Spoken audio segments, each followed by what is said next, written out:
स्वागत है आपका इस वीडियो में। और इस वीडियो में हम आपको पढ़ाएंगे photo electric effect. Modern physics का ये पहला टॉपिक है, तो शुरू करते हैं photo electric effect. Modern physics के इस वीडियो सीरीज को अगर आप ध्यान से देखेंगे तो डेफिनेटली आपको सारी चीजें समझ में आएंगी और आप मॉडर्न फिजिक्स में कॉन्फिडेंट फील करेंगे। तो बिना टाइम वेस्ट किए शुरू करते हैं मॉडर्न फिजिक्स।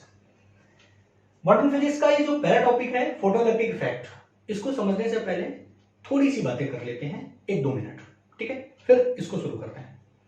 देखिए, आपने एक चैप्टर पढ़ा रे ऑप्टिक्स, फिर आपने वेव ऑप्टिक्स पढ़ा। अब आप डुअल नेचर या ये जो मॉडर्न फिजिक्स का सेक्शन है इसको शुरू कर रहे हैं, जिसमें आप सबसे पहला जो टॉपिक पढ़ने जा रहे हैं फोटो इलेक्ट्रिक इफेक्ट। तो सारे के सारे टॉपिक्स जितने भी आपने इन 3 चैप्टर से आप रिलेट करता मैं बता रहा हूं, ये सारे के सारे टॉपिक जुड़े हुए हैं लाइट से। तो आपके दिमाग में क्वेश्चन आता है कि लाइट एग्जैक्टली ट्रेवल कैसे करती है। जब हमने रे ऑप्टिक्स पढ़ा तो सर ने बता दिया कि लाइट स्ट्रेट लाइन में एक रे के फॉर्म में ट्रेवल करती है। आपने रिफ्लेक्शन पढ़ा। फिर आपने वेव ऑप्टिक्स पढ़ा तो आपको बताया गया कि नहीं, रे नहीं, वेव है। वेव मानकर आपने पढ़ लिया। अब हम आपको बताने वाले कि वेव भी नहीं।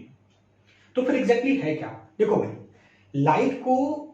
लाइट ट्रेवल कैसे करती है इसको समझने के लिए बहुत सारे साइंटिस्ट लोगों ने बहुत सारे एक्सपेरिमेंट किए, और उन एक्सपेरिमेंट के बिहाफ पर जो भी डाटा है, जो भी कॉन्सेप्ट है, जो भी थ्योरी है, वो आपको दिया गया और आप उसका समरी पढ़ रहे हैं। सबसे पहले लाइट कैसे ट्रेवल करती है ये समझाने के लिए न्यूटन भाई साहब आए। न्यूटन ने बताया कि लाइट पार्टिकल के फॉर्म में ट्रेवल करती है। उन्होंने कास्पिकल्स थ्योरी दी। उन्होंने बताया कि किसी बल्ब से लगातार पार्टिकल्स निकलते रहते हैं। उसके बिहाफ पर उन्होंने रिफ्लेक्शन, रिफ्रैक्शन, ये सारा कुछ समझाया। रे ऑप्टिक्स जो पढ़ते हो वो उसी से रिलेटेड है, जिसमें आप स्ट्रेट लाइन मानकर पढ़ते हैं, जिसमें आप लॉ ऑफ रिफ्लेक्शन लगाते हैं। तो सबसे पहला न्यूटन की थ्योरी है। न्यूटन ने लाइट को समझाने का प्रयास किया। उसके बाद में न्यूटन के साथ में उसी सेंचुरी में 17वीं सेंचुरी में ही ह्यूजेन प्रिंसिपल हुए। उन्होंने वेव थ्योरी प्रपोज की। वेव थ्योरी में उन्होंने बताया कि लाइट एक तरीके की मैकेनिकल वेव्स है, जिसके बिहाफ पर आप लोग चैप्टर में पढ़ चुके हो। इंटरफेरेंस, डिफ्रैक्शन, ये सारे कॉन्सेप्ट आपने पढ़े हुए। तो 2 चैप्टर आप पढ़ चुके हो। इसके बाद में लाइट का जो मैकेनिकल वेव बताया ह्यूजेन ने, इसको करेक्ट किया और एक नई वेव थ्योरी दी। किसने? मैक्सवेल ने, हॉज ने। ये जो हर्ट्ज थे और मैक्सवेल थे, इन्होंने जो थ्योरी दी, इन्होंने थ्योरी में बताया कि लाइट वेव तो है, बट ये इलेक्ट्रोमैग्नेटिक वेव है, ये एक रेडिएशन है। इसको चलने के लिए मीडियम की आवश्यकता नहीं है। ये इलेक्ट्रिक फील्ड और मैग्नेटिक फील्ड की हेल्प से चलती है। जो इलेक्ट्रोमैग्नेटिक वेव EMW जो चैप्टर है वो इसके बिहाफ पर है। तो बेसिकली 3 नेचर पर, 3 तरीके के कॉन्सेप्ट पर, 3 तरीके की थ्योरी पर बेस्ड आप लोग चैप्टर्स पढ़ चुके हो। बाद में आइंस्टीन आए और आइंस्टीन ने एक एक्सपेरिमेंट करा, दैट इज फोटोइलेक्ट्रिक इफेक्ट। इस एक्सपेरिमेंट को करने पर उन्होंने बताया कि भैया ये वेव नहीं है, ये रे नहीं है जो अभी तक आप पढ़ते चले आए हो। लाइट का नेचर उन्होंने बताया पार्टिकल है। यानी फाइनली न्यूटन की आत्मा को शांति मिली। लेकिन खैर, वो उन्होंने जो पार्टिकल बताए थे वो अलग थे, और जो यहां पर पार्टिकल हम डिस्कस करने वाले हैं वो अलग है।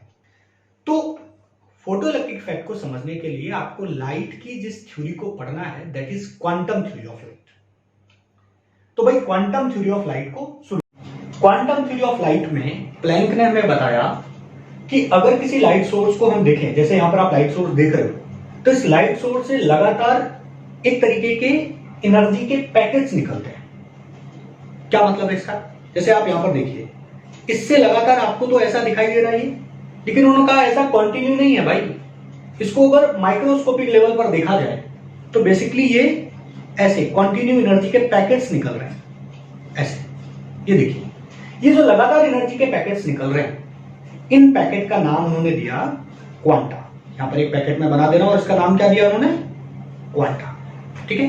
What is it? It is energy packet. ठीक है? ये एनर्जी पैकेट है, एनर्जी से भरा हुआ एक पैकेट। ठीक है? अब समझो इस चीज को।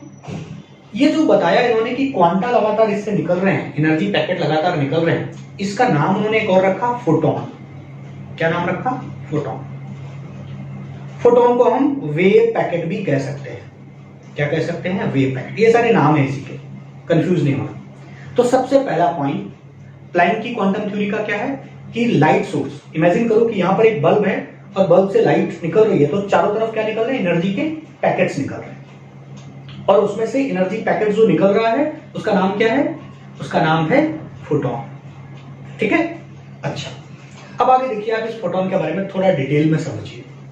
इसका मतलब आप इसको ऐसे इमेजिन कर सकते हैं कि जैसे ये सामने हमारे लाइट जल रही है, तो इस लाइट से हमारे ऊपर क्या आ रहे हैं, फोटॉन्स आ रहे हैं, एनर्जी पैकेट्स आ रहे हैं, और उन्हीं एनर्जी पैकेट की वजह से आप मुझे देख पा रहे हैं, उन्हीं एनर्जी पैकेट की वजह से मैं चमकता हुआ आपको दिखाई दे रहा हूं। तो भाई आपके रूम में भी जो बल्ब लगा है उससे आपकी आंखों पे लगातार क्या गिर रहे हैं, एनर्जी पैकेट्स गिर रहे हैं। ठीक है, हाँ वो आपको दिखाई नहीं दे रहे, वो अलग बात है, because it is microscopic level thing. अब हम बात करते हैं फोटोन के बारे में थोड़ी और डिटेल में। ये जो फोटोन होते हैं, इनको मैं ऐसे करके बना दे रहा हूं यहाँ पे, एग्जैक्टली ये कैसे होते हैं ये दिखते नहीं है। तो जैसे हम एक फोटोन, मान लो हमने ऐसे पकड़ लिया, इमेजिन करो हमने एक फोटोन ऐसे करके पकड़ लिया, तो इस एक फोटोन को हम एनर्जी पैकेट बोल रहे हैं। तो सवाल आता है कि सर इसके अंदर एनर्जी कितनी है? इसके अंदर जो एनर्जी है उसका फार्मूला दिया प्लैंक ने अपनी क्वांटम थ्योरी में, that is E is equal to h। बहुत बेसिक फार्मूला है, इसको सीधा याद कर लेना है कि एक फोटोन के पास में जो एनर्जी होती है that is E is equal to h। ठीक है, E is equal to h, ये आपको सीधा सीधा याद कर लेना है। यहां पर h क्या है, तो h है हमारा प्लैंक कांस्टेंट, इन्होंने अपने नाम पे इसको रखा ताकि इनको कोई भूल ना जाए। और न्यू क्या है, न्यू फ्रीक्वेंसी ऑफ लाइट। देखिए जो पैकेट निकल रहा है उसके पास एक सर्टेन फ्रीक्वेंसी होगी, तो इसको हम बोलेंगे फ्रीक्वेंसी ऑफ लाइट, या इसको हम फ्रीक्वेंसी ऑफ फोटोन भी बोल सकते हैं। ठीक है, ये फ्रीक्वेंसी ऑफ लाइट या frequency of photon is equal to h। इसका मतलब हमको एक बात समझ में आ गई कि जो फोटोन है उसकी एनर्जी किस बात पर डिपेंड करेगी, कि उस फोटोन की फ्रीक्वेंसी कितनी है। h तो कांस्टेंट और h की फिक्स वैल्यू होती है, कितनी होती है, 6.63 into 10 to power minus 34 joule per second. ये h की फिक्स वैल्यू होती है, आप चाहे तो उसको याद रख सकते हैं। यानी अलग अलग फ्रीक्वेंसी के अगर फोटोन आएंगे तो उनकी अलग अलग एनर्जी होगी। चलिए थोड़ा और डिटेल में इसमें देखते हैं। एक बात बताओ, जब ये फोटोन ट्रेवल करेंगे वैक्यूम में, तो लाइट से अगर फोटोन निकल रहे हैं और वैक्यूम में, तो आप लाइट की स्पीड वैक्यूम में जानते हो कितनी होती है, c is equal to 3 into 10 to power 8 metre per second. तो लाइट वैक्यूम में इतनी स्पीड से चलती है तो फोटोन भी इतनी स्पीड से चलेगा। तो वैक्यूम में फोटोन की जो स्पीड होती है वो 3 इंटू 10 टू पावर 8, यानी लाइट के स्पीड से ही ट्रेवल करता है। अच्छा एक चीज आपने और पढ़ी है वेव में, कि जब लाइट किसी डेंसर मीडियम में जाएगी, रे में भी आपने इस चीज को पढ़ा, तो उसकी स्पीड बदल जाएगी। तो एक आपने फार्मूला पढ़ा, वो फार्मूला है v is equal to nu lambda, velocity is equal to frequency into wavelength. या आपने इसको ऐसे पढ़ा होगा, v is directly proportional to lambda. यानी जब एक लाइट रे किसी एक मीडियम से दूसरे मीडियम में जाती है तो उसकी स्पीड जो है वो चेंज हो जाती है, तो वेवलेंथ भी चेंज हो जाएगी। तो v is directly proportional to lambda. और जो कांस्टेंट आता है वो फ्रीक्वेंसी होती है, f के टर्म में आप लोग इसको कई जगह दिखाते होंगे, तो v is equal to nu lambda. ठीक है, ये बेसिक फार्मूला है, वेव से मैंने इसको यहां पर पिक किया है, कोई नया फार्मूला नहीं है। अगर ये एयर की बात हो रही है या फ्री स्पेस की बात हो रही है तो v को हम c लिख सकते हैं भाई। तो यहां से आप फ्रीक्वेंसी का फार्मूला लिख सकते हैं c बाय लेमडा। इसको आप रख दीजिए ऊपर, अगर आप इसको ऊपर रख देंगे तो क्या आ जाएगा, E is equal to hc by lambda. ये आपको फार्मूला मिल जाएगा किसका, एक फोटोन की एनर्जी का। ठीक है भाई, इसका मतलब अगर मैं आपसे बोलूं कि एक बल्ब है हमारे पास, देखिए यहां पर एक बल्ब है रेड कलर का, और उसकी वेवलेंथ मैं आपको बता दूं, एक पर्टिकुलर वेवलेंथ आपको दे दूं, यहां पर उसका डाटा दे दूं, तो बताओ उसका जो फोटोन निकलेगा उसकी कितनी एनर्जी होगी। आप इजीली कैलकुलेट कर सकते हो, क्योंकि आपको रेड कलर का वेवलेंथ पता है, वो वैल्यू आप यहां पर रखिए, h की वैल्यू आपको पता है, c की वैल्यू पता है, उस पर्टिकुलर फोटोन की कितनी एनर्जी होगी आप बता सकते हैं। थोड़ा सा कैलकुलेशन के लिए मैं एक पॉइंट और बता दूं, यहां पर देखिए जरा, आपको कहीं पर जब कैलकुलेट करना होगा तो आपको h और c का जब आप मल्टीप्लिकेशन करेंगे तो ये टर्म काफी बड़ा हो जाएगा, तो आपकी कैलकुलेशन आसान रहे इसलिए आप इसको एक फॉर्मेट में और भी याद रख सकते हैं। h और c इन दोनों की वैल्यू को प्रोडक्ट करके डायरेक्टली आप याद रख सकते हैं। क्या याद रखेंगे, 12400 अपॉन लेमडा, यानी h और c का प्रोडक्ट कर दिया हमने, और अगर मैं लेमडा को एंगस्ट्रॉम में रखता हूं तो जो टोटल आंसर है मेरा, ये पूरा का पूरा आंसर हमारा इलेक्ट्रॉन वोल्ट में निकलेगा। ये देखिए इलेक्ट्रॉन वोल्ट में हमें इसका आंसर मिल जाएगा। तो आप डायरेक्टली इसको ऐसे भी याद रख सकते हैं कि अगर आपको कहीं पर वेवलेंथ पता है, एक फोटोन की कितनी एनर्जी होगी वो आपको कैलकुलेट करना है, तो आप यहां से कैलकुलेट कर सकते हैं। इस फार्मूले के थ्रू। हाँ, याद रहे जो एनर्जी हमारी निकल के आएगी वो इलेक्ट्रॉन वोल्ट में निकल के आएगी। और आप लोग अच्छे से जानते हैं कि अगर इलेक्ट्रॉन वोल्ट को आपको कहीं पर कन्वर्ट करना है, 1 इलेक्ट्रॉन वोल्ट सपोज दैट आपके पास है और आप उसको जूल में कन्वर्ट करना चाहते हैं तो 1.6 × 10⁻⁹ से आप मल्टीप्लाई करा दीजिए। 1 electron volt is equal to 1.6 × 10⁻⁹ joule, you can convert it into joule. तो बहुत सिंपल बात मैंने यहाँ पे बताई भाई कि लाइट सोर्स से फोटोन निकलते हैं और एक फोटोन के पास जो एनर्जी होती है उसका फार्मूला क्या है, E is equal to hν। ये बात मैंने यहां तक बताया। अब आप इसके आगे बात करते हैं फोटोन की प्रॉपर्टीज की। तो फोटोन की सबसे पहली प्रॉपर्टी हमने देखी कि ये स्पीड ऑफ लाइट के बराबर चलता है, इसके पास एनर्जी होती है, ठीक है, ये हमने बेसिक बातें देखी। अब अगर हम बात करें और थोड़ी इसकी प्रॉपर्टीज के बारे में, तो सबसे पहली प्रॉपर्टी जो यहां पर आपको ध्यान रखनी है that is rest mass of photon, rest mass of photon that will be equal to 0। Rest mass of photon क्या होता है, 0 होता है। कहने का मतलब क्या है, फोटोन के बारे में मैंने शुरू में बताया कि ये कोई पार्टिकल नहीं है, कोई पार्टिकल नहीं इन द सेंस कोई मटेरियलिस्टिक पार्टिकल नहीं है। ऐसा नहीं है कि किसी बल्ब से लगातार पार्टिकल्स निकल रहे हैं। आप सोचो अगर बल्ब से लगातार पार्टिकल निकल रहे हैं, लगातार यहां से कुछ एलिमेंट निकलेगा तो बल्ब का फिलामेंट जो होगा वो एक टाइम पे खर्च हो जाएगा। मेरी बात समझ पा रहे हैं मैं क्या कह रहा हूं? ये मटेरियलिस्टिक पार्टिकल नहीं, ये ऐसे पार्टिकल हैं जिनके पास एनर्जी है। तो अगर ये मटेरियल वाले पार्टिकल नहीं है तो इनका मास क्या होता है, 0 होता है। ये इनका पूरा का पूरा जो मास है वो किस फॉर्म में है, एनर्जी के फॉर्म में। तो एनर्जी है इनमें, रेस्ट मास इसका क्या होता है, 0 होता है, ठीक है, पूरा का पूरा एनर्जी फॉर्म में आते हैं। ओके, सेकेंड पॉइंट समझिए आप यहां पर। अगर हम किसी फोटोन की बात करें तो फोटोन के पास मोमेंटम भी होता है। कैसे, आप देखिए, जैसे मान लो मैं आपको बोलूं कि एक लाइट बीम हमने, एक लेजर बीम हमने अपने हाथ पर ऐसे करके इंसिडेंट कराई। तो भाई अगर हमने एक लेजर बीम अपने हाथ पर ऐसे करके इंसिडेंट कराई तो यहां से क्या आ रहा है, एनर्जी के पैकेट्स आ रहे हैं। और आपको पता अगर इस पर एनर्जी गिरेगी तो अगर इस पर एनर्जी गिरेगी तो डेफिनेटली यहां पर कुछ ना कुछ मोमेंटम होगा, कुछ ना कुछ फोर्स लगेगा। आपने पढ़ा होगा 11th में कि एक बॉल को अगर मैं दीवार पे हिट करूं तो क्या होता है, दीवार पे कुछ ना कुछ फोर्स लगेगा क्योंकि वहां पर कुछ ना कुछ मोमेंटम है उसके साथ। जैसे यहां से मैं एक बॉल लेकर आया, ऐसे दीवार पे मारा तो उसके साथ कुछ ना कुछ मोमेंटम होगा। फिर यहां से हिट करने के बाद बॉल वापस आएगी तो यहां पे क्या होगा, मोमेंटम चेंज हो गया। तो चेंज इन मोमेंटम की वजह से क्या आता है, फोर्स आता है। तो फोटोन के पास भी मोमेंटम होता है, इसके पास मोमेंटम होता है, ठीक है, इसमें भी फोर्स होता है। बिल्कुल वैसे क्वांटम थ्योरी में आपको फोटोन को वैसे ही ट्रीट करना है जैसे मैकेनिक्स में आप किसी पार्टिकल को ट्रीट करते थे, वैसे ही आपको इसको समझ के चलना है।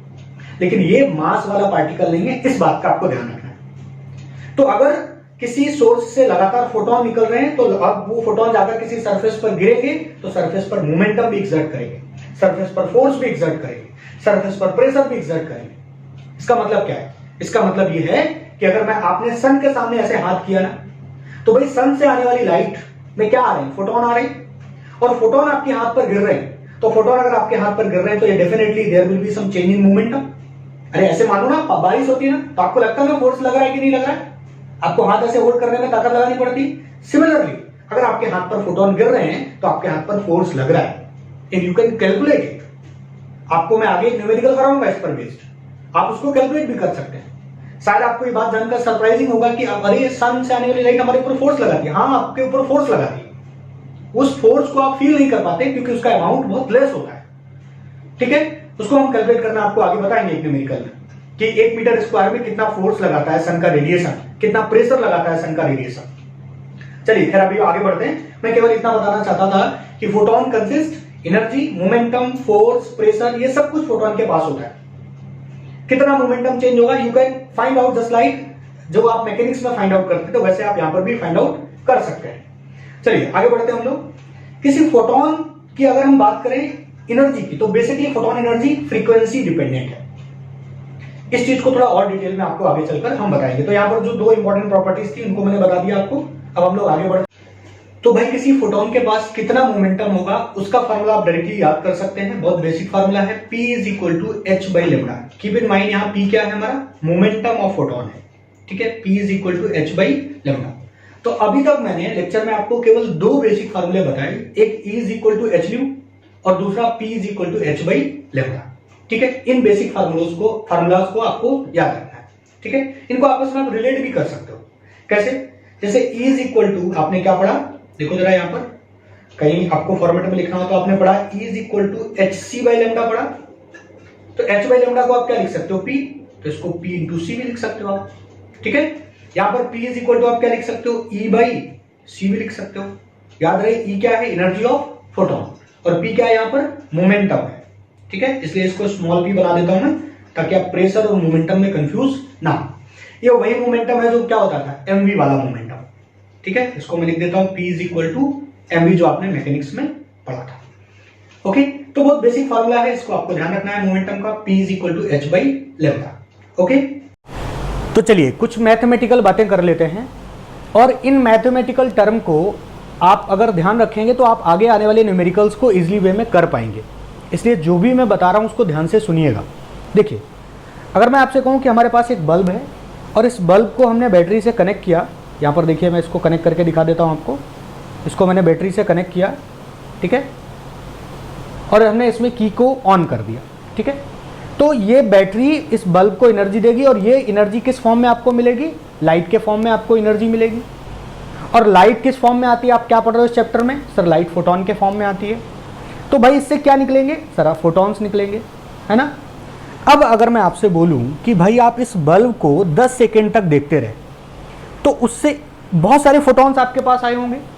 तो उनको हम मैथमेटिकली कैसे रिप्रेजेंट करेंगे, इस पर हम लोग बात करते हैं। तो यहां पर हम कुछ टर्म बना रहे हैं, जैसे कैपिटल N। तो कैपिटल N का जो नोटेशन है वो हम यूज करेंगे नंबर ऑफ फोटॉन्स के लिए। किसके लिए यूज करेंगे? नंबर ऑफ फोटॉन्स के लिए यूज करेंगे, कि कितने फोटॉन्स वहां से आए। 100 फोटॉन, 1000 फोटॉन, कितने फोटॉन्स बल्ब से आए, उसको हम लोग यहां पर यूज करेंगे। T को हम लोग टाइम के लिए यूज करेंगे, कि कितने टाइम के लिए फोटॉन्स आ रहे हैं। अब अच्छा, कुछ बातें आप मुझे बताइए कि अगर मैं आपसे बोलूं कि 10 सेकेंड में मेरे पास कितनी एनर्जी आई, इस बल्ब से 10 सेकेंड में मेरे पास कितनी एनर्जी आई, तो एनर्जी कौन ला रहा है? फोटोन ला रहे हैं। तो मुझे पता लग जाए अगर कि 10 सेकेंड में कितने फोटोन आ रहे हैं, और एक फोटोन की एनर्जी हम लोग जानते हैं, तो हम बता सकते हैं कितनी एनर्जी आई। तो अगर मेरे को एनर्जी निकालनी है तो मैं लिखूंगा Q is equal to number of photon into E। What is E? E is the energy of one photon, और N क्या है? Number of photon. ठीक है, तो एक फोटोन की अगर एनर्जी पता है, और अगर मैं पता लग जाए कि कितने फोटोन आ रहे हैं, उसका अगर हम मल्टीप्लाई करा दें तो हमें एनर्जी की टोटल एनर्जी जो फोटॉन्स रखे हुए हैं वो हमें मिल जाएगी। तो Q is equal to NE। अच्छा, और देखिए आप यहां पर एक टर्म अगर मैं यहां पर यूज करूं, पावर, क्या यूज कर रहा हूं? पावर। तो इस पावर के बारे में आप पहले भी जानते हैं। पावर क्या होता है? पावर होता है कि एनर्जी का कितना रेट आ रहा है, यानी Q अपॉन T, इसी को तो पावर कहते हैं हम लोग। आपने पावर के बारे में लोअर क्लासेस में भी पढ़ा होगा। पावर क्या है? कितने जूल पर सेकेंड आ रहा है, उसको हम लोग कहते हैं पावर। तो power is equal to Q by T. तो यहां पर अगर हम Q की वैल्यू रख दें तो NE बाई टी हो जाएगा, है ना। What is NE? NE is the total energy, और T क्या हमारा? Total time. तो हमें कितना पावर ये बल्ब डिलीवर कर रहा है, उस पावर को भी हम कैलकुलेट कर सकते हैं। तो ये बल्ब का जो पावर है जो हमें मिल रहा है, उसका फार्मूला हमें मिल गया। अच्छा, यहां पर हम लोग एक टर्म और फ्रीक्वेंटली यूज करते हैं, that is small n। Capital N के बजाय आपको न्यूमेरिकल्स में बहुत सारी जगह स्मॉल n यूज करना पड़ेगा। स्मॉल n क्या है? स्मॉल n होता है number of photon per second. एक सेकेंड में कितने फोटोन आ रहे हैं, ये उसकी काउंटिंग है। तो small n is equal to capital N upon small t। ध्यान रखना, कई बार आप कंफ्यूजन हो जाता है, स्मॉल n को आप केवल नंबर ऑफ फोटोन बोल देते हैं। तो ये ध्यान रखना, ये number of photon per second, एक सेकेंड में जितने फोटोन्स आएंगे उनकी काउंटिंग है ये। तो यहां पर देखिए आप n बाई टी की जगह आप स्मॉल n अगर रख देंगे तो पावर का फार्मूला बनेगा NE। ये आपका पावर का फार्मूला बन गया। तो इसको आपको ध्यान रखना है, P is equal to NE। What is N? N is the number of photon per second, E is the energy of photon, E is equal to h nu, जो आप ऑलरेडी पढ़ चुके हैं। और P यहां पर क्या है? हमारा पावर है। ये कैपिटल P हमने बनाया है, और स्मॉल p इसके पहले बनाया था, वो था मोमेंटम। इतनी बात आपको अगर समझ आई तो हम लोग आगे बढ़ते हैं। ये क्या है? ये पावर है, किसकी? जो आउटपुट में हमको मिल रही।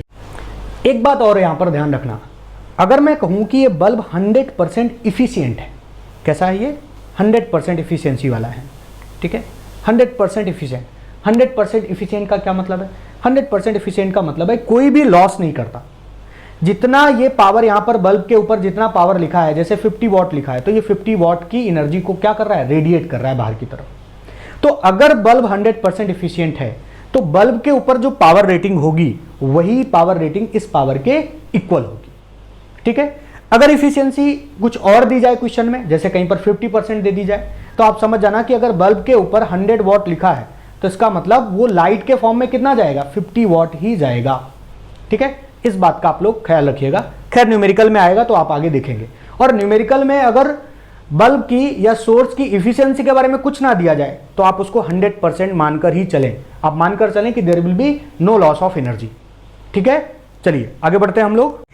अब अगर हम लोग बात करें इंटेंसिटी ऑफ लाइट के बारे में, जैसे आप यहां पर देख रहे हैं ये टॉर्च है, अगर हम इस टॉर्च को ऑन करें तो इस टॉर्च से जो लाइट निकलेगी, यहां पर मैं बना देता हूं इसको, इस टॉर्च से जो लाइट निकलेगी उसमें क्या होगा, फोटॉन्स होंगे, एनर्जी होगी, पावर होगा, है ना। तो वो जो लाइट निकल रही है उसकी इंटेंसिटी कैसे कैलकुलेट करेंगे। लाइट में एक टर्म यूज होता है इंटेंसिटी, उसको कैसे कैलकुलेट करेंगे, आइए उसको समझते हैं हम लोग इसमें। देखिए ध्यान से, मान लो हमने यहां पर ये जो लाइट निकल रही है ऐसे करके, ठीक, इसकी इंटेंसिटी मुझे कैलकुलेट करनी है। तो बेटा इसकी इंटेंसिटी कैलकुलेट करने का फार्मूला होता है, इंटेंसिटी एग्जैक्टली क्या होता है उसको सबसे पहले समझिए। इंटेंसिटी होता है कितना power per unit cross section area पर गिर रहा है।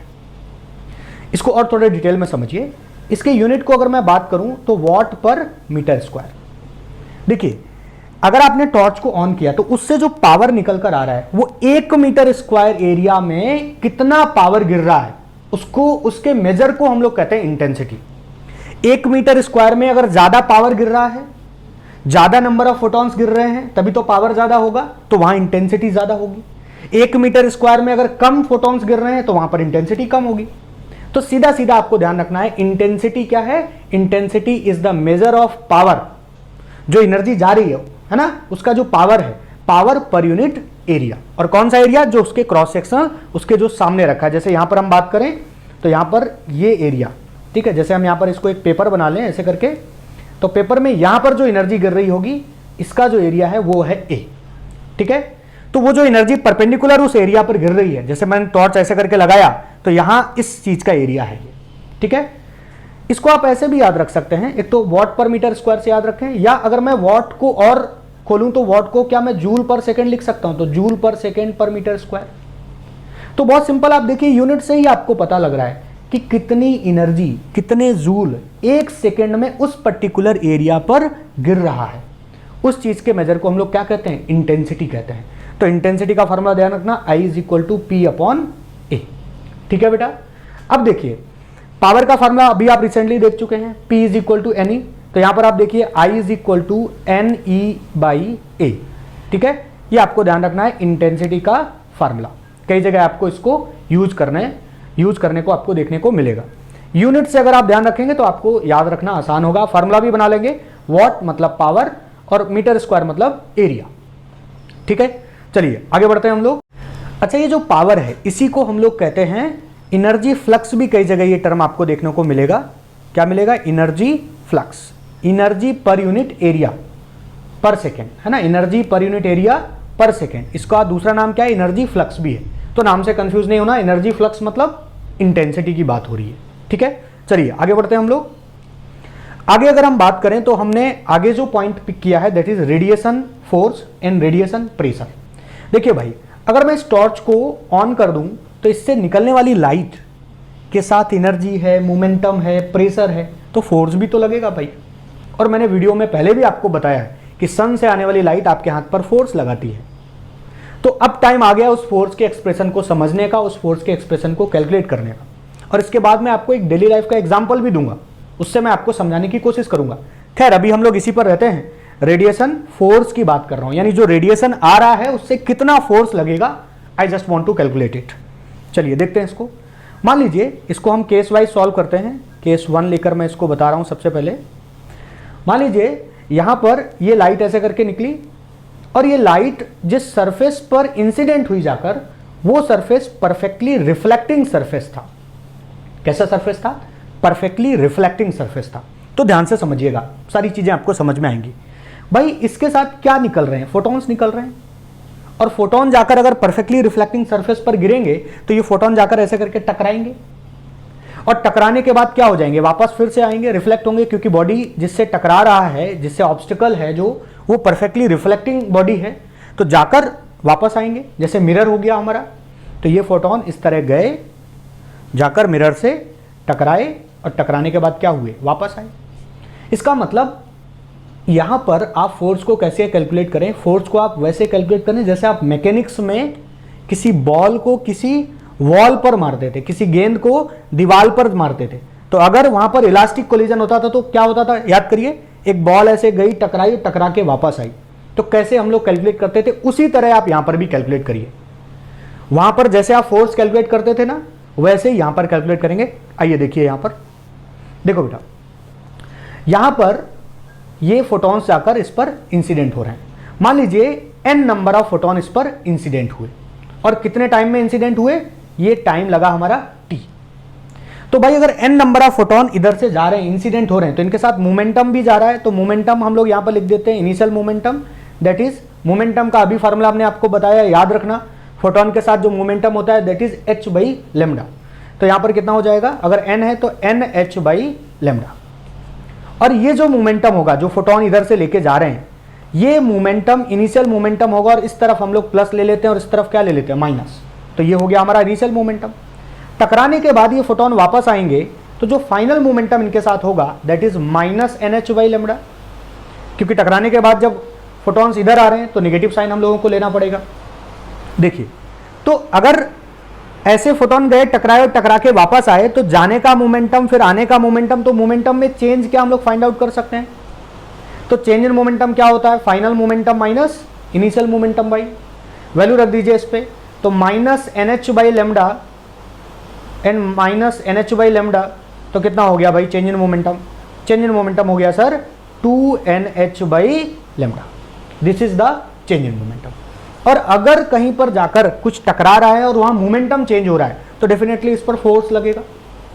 तो यहां पर फोर्स कितना लगेगा वो हम आगे कैलकुलेट करेंगे। अभी हमने कैलकुलेट किया कि मोमेंटम कितना चेंज होगा। और भाई अगर आपको चेंज इन मोमेंटम पता लग गया तो आप न्यूटन के सेकेंड लॉ से फोर्स कैलकुलेट कर सकते हैं, क्योंकि आप जानते हैं जो फोर्स होता है that is rate of change in momentum, उसी को तो फोर्स कहते हैं हम लोग। F is equal to delta P by delta T, Newton second law अपने 11th में पढ़ा है। तो अगर आपको चेंज इन मोमेंटम पता है और टाइम पता है यहां पर, तो आप डेफिनेटली पता कर सकते हैं कि कितना फोर्स एग्जर्ट होगा। ध्यान रहे यहां पर जो माइनस साइन आया है केवल ये बता रहा है कि जो फोर्स लगेगा उसकी डायरेक्शन इस तरफ होगी, निगेटिव की तरफ होगी। हम अगर केवल मैग्नीट्यूड की बात करें तो हम माइनस साइन को इग्नोर कर दें यहां पर। तो देखिए जरा, मेरे को निकालना है फोर्स, और हमने अभी फार्मूला आपको बताया ये क्या होता है, चेंज इन मोमेंटम अपॉन लगा हुआ टाइम। कितना चेंज इन मोमेंटम हुआ अभी आपने देखा 2NH बाई लेमडा, है ना, और अपॉन टाइम कितना लगा T। माइनस साइन मैंने छोड़ दिया, माइनस साइन केवल फोर्स की डायरेक्शन को बता रहा था कि इस तरफ फोर्स लगा है, ठीक है, इस डायरेक्शन में फोर्स लगा है, नेगेटिव की तरफ फोर्स लगा है। ओके, चलिए आगे देखिए। यहां पर इसको अगर आप सही से लिखें तो इसको आप लिख सकते हैं 2NH और अपॉन में ये आपका T इधर लिख दिया, लेमडा इधर लिख दिया। N क्या है, सारी क्वांटिटीज को एक बार देख लें। N नंबर ऑफ फोटोन जो निकले उससे, T क्या है, लगा हुआ टाइम, और H आप जानते हो प्लैंक कांस्टेंट, और लेमडा क्या है, जो फोटोन निकले उनकी वेवलेंथ है। ठीक है, यहां पर आप N बाई T को फिर से वैसे ही जो हमने टर्म एक समझा उसके हिसाब से लिख सकते हैं। तो 2 small n is equal to capital N by T, बता चुका हूं मैं, number of photon per second. तो ये हो जाएगा NH by lambda. This is the formula of force. ये किसका फार्मूला आ गया भाई, फोर्स का फार्मूला आ गया। तो अगर आपको इस वाले में ये पता हो कि कितने वेवलेंथ के, किस कलर की ये टॉर्च है, जैसे मैं बोल दूं आपको कि रेड कलर की टॉर्च है, तो अगर रेड कलर की लाइट इससे आ रही है तो रेड कलर का पर्टिकुलर वेवलेंथ होगा, वो आपको पता होगा। और अगर आपको रेड कलर की पर्टिकुलर वेवलेंथ पता और ये पता कि 1 सेकंड में कितने फोटोन वो भेज रहा है, ये दो चीजें अगर मैं आपको बता दूं तो आप बता सकते हो कि कितना फोर्स लगेगा। और ध्यान रहे ये जो मैंने फोर्स कैलकुलेट किया वो मैंने रिफ्लेक्टिंग बॉडी पर कैलकुलेट किया, परफेक्टली रिफ्लेक्टिंग बॉडी पर मैंने इसको कैलकुलेट किया। थोड़ा और देखिए इसके बारे में। देखो भाई, अभी आपने स्मॉल n का फार्मूला देखा था, इसको हम और भी कई टर्म में दिखा सकते हैं। अगर ये लेमडा n दिया जाए तो आप ऐसे फोर्स का फार्मूला लगाएं। कई जगह आपको लेमडा और n ये नहीं दिया जाएगा, आपको और दूसरे टर्म दिए जाएंगे, तो फिर हम लोग इसको कैसे करेंगे देखो जरा। हम लोग एक फार्मूला जानते हैं, n is equal to P by E। What is P? यहां पर ये जो कैपिटल पी मैं बना रहा हूं ये क्या है? हमारा पावर वाला पी है। और ई हमारा क्या है? एक फोटोन की एनर्जी है। तो अगर मैं इस फार्मूले को, ये अभी पीछे आप ड्राइव कर चुके हैं, अगर आप पीछे देखें तो n is equal to P by E को अगर आप यहां पर रख दें तो क्या बन जाएगा जरा देखो। और देखो इसको और थोड़ा बना लेते हैं फार्मूले को। पी बाई ई, ई को क्या लिख सकते हैं आप? ई को आप लिख सकते हैं एच सी बाई लेमडा, तो लेमडा ऊपर चला जाएगा। इस वैल्यू को आप यहां पर रख दीजिए तो P is equal to, sorry force is equal to क्या बनेगा भाई? फोर्स इज इक्वल टू बनेगा 2n, वैल्यू रख दें जरा, P लेमडा एच सी और h बाई लेमडा। यहां पर आप देखिए h और h कैंसिल आउट हो जाएगा, लेमडा और लेमडा कैंसिल आउट हो जाएगा। तो जो फोर्स का आपको फार्मूला मिलेगा दैट इज 2p बाई सी। ये आपको फोर्स का फार्मूला मिलेगा पावर के टर्म में। ठीक है, ध्यान रहे यहां पर p क्या हमारा? पावर है। ओके, p हमारा यहां पर पावर है, इस चीज का आपको ध्यान रखना है। c क्या है? स्पीड ऑफ लाइट है। तो आप फोर्स को कैलकुलेट कर सकते हैं। अगर आपको पावर पता है तो आप इजीली बता सकते हैं कि कितना फोर्स लगा रहा हो।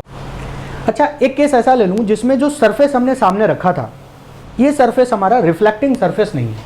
ये एक ऐसा सरफेस है जो परफेक्टली बॉडी एब्जॉर्ब कर लेती है।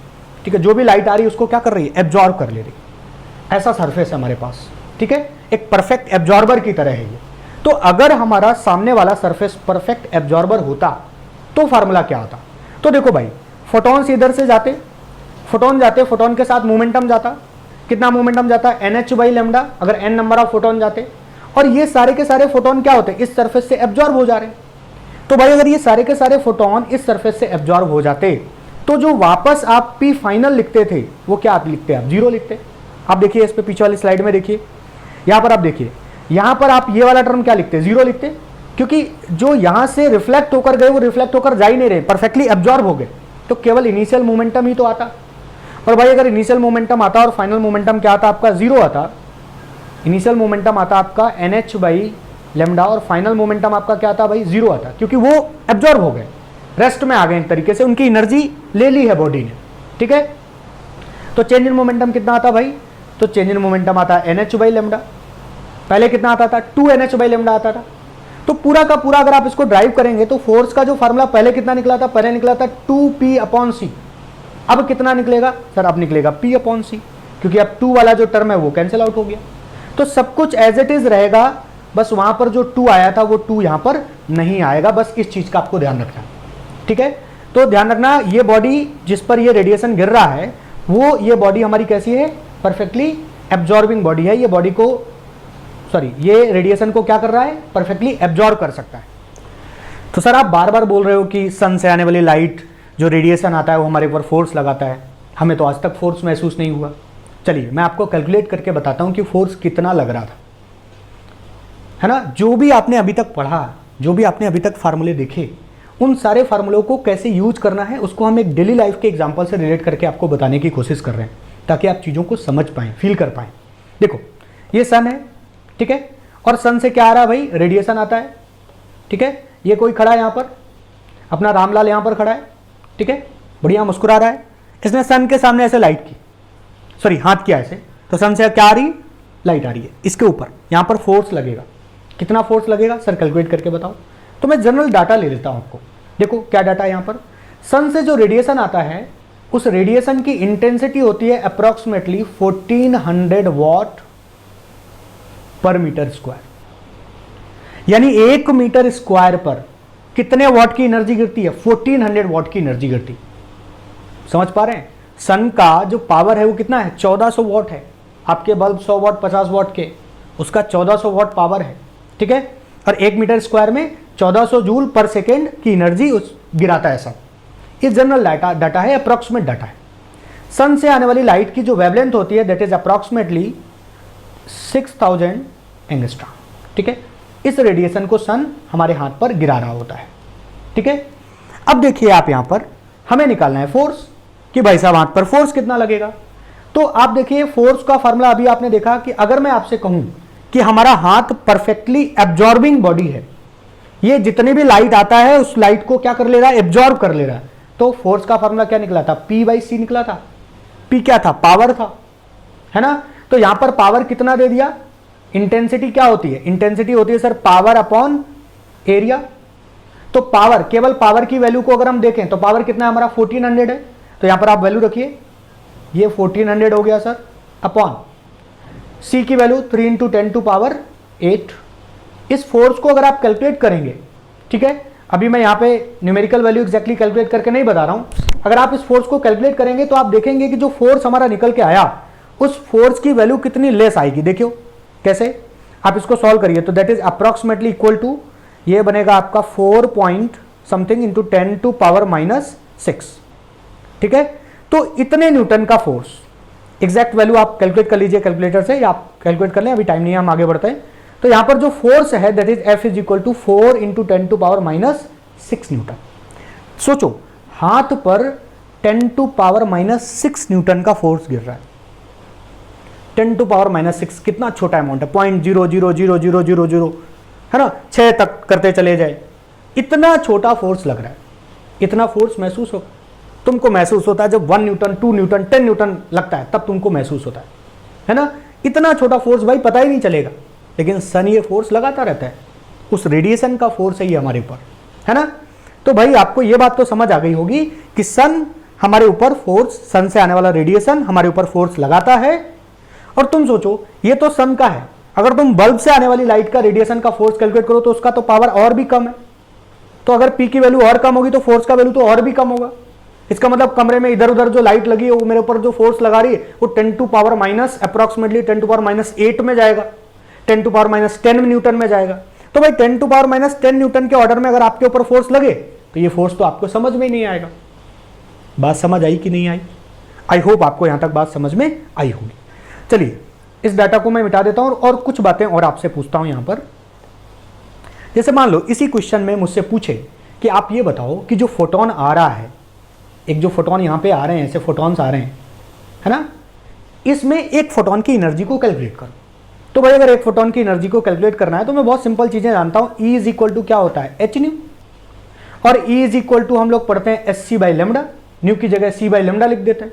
क्या लेमडा की वैल्यू हमें पता है, H की वैल्यू हमें पता है, C की वैल्यू हमें पता है, सारा का सारा डाटा आप यहां पर रखिए और आप इसको इजीली कैलकुलेट कर सकते हैं। चलिए मैं आपको कैलकुलेट करके बताता हूं। E इज इक्वल टू, और मैंने इसका डायरेक्ट तरीका भी बताया था कि H और C की डायरेक्ट वैल्यू आप याद रखें, मल्टीप्लाई में 12,400 और लेमडा को आप किस में लें, एंगस्ट्रॉम में, और आंसर आपको इलेक्ट्रॉन वोल्ट में मिलेगा।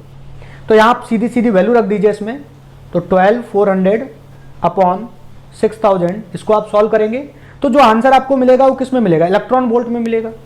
और आप जानते हैं 1 इलेक्ट्रॉन वोल्ट को अगर आपको जूल में कन्वर्ट करना है तो आप उसमें क्या करें, 1.6 इंटू 10 टू पावर -19 का मल्टीप्लाई करा दें तो जूल में कन्वर्ट हो जाएगा, ठीक है। तो आपको एक फोटोन के साथ कितनी एनर्जी है ये आप इजिली कैलकुलेट कर सकते हैं। तो जब आप इसको सॉल्व करेंगे तो आपको एक फोटोन की जो एनर्जी मिलेगी that is 4.23 into 10 to power 3.33। Calculation है इसमें, आप कैलकुलेटर का यूज करके कर सकते हैं, और एग्जाम में अगर कुछ आएगा तो उसकी कैलकुलेशन बहुत ज़्यादा टफ नहीं होगी, और एक आध क्वेश्चन आता भी है ठीक ठाक, ठीक है। तो आप उसको करेंगे 10 टू पावर -19 जूल, ये आपका आंसर मिलेगा, ठीक है। तो भाई ये एक फोटोन की एनर्जी को कैलकुलेट करने का तरीका बताया। तो लेक्चर में मैंने आपको शुरू में फोटोन से ही शुरू किया था, इसलिए मैंने एक कोई एग्जाम्पल इस पर भी करा दिया, ठीक है। और देखो भाई, मान लो मैं आपसे क्वेश्चन में बोलूं कि मुझे एक बात बताओ, ये बताओ number of photon per second कितने आ रहे हैं।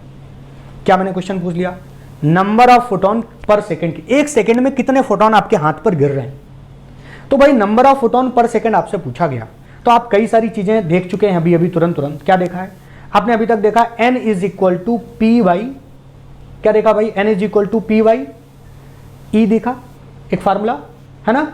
और मैंने आपसे पूछा कि बताओ आपके हाथ का, मैंने एरिया दे दिया, मान लो आपके हाथ का छोटा सा एरिया था, उसको मैंने ले लिया 0.01 मीटर स्क्वायर, ये आपका हाथ का एरिया है, ठीक है।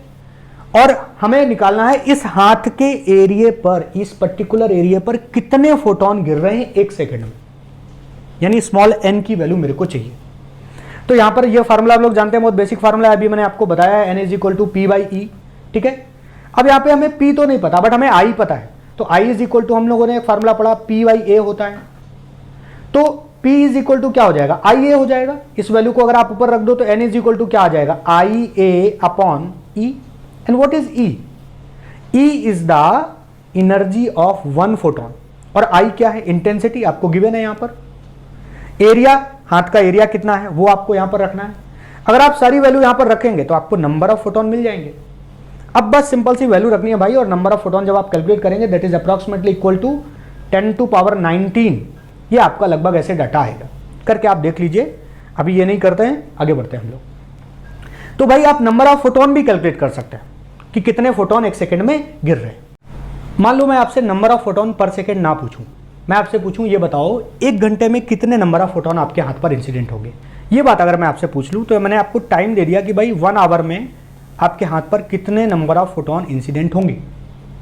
तो देखो, हमने अब की बार स्मॉल एन नहीं पूछा, आपसे पूछा कितने नंबर ऑफ फोटोन पर सेकंड नहीं पूछा।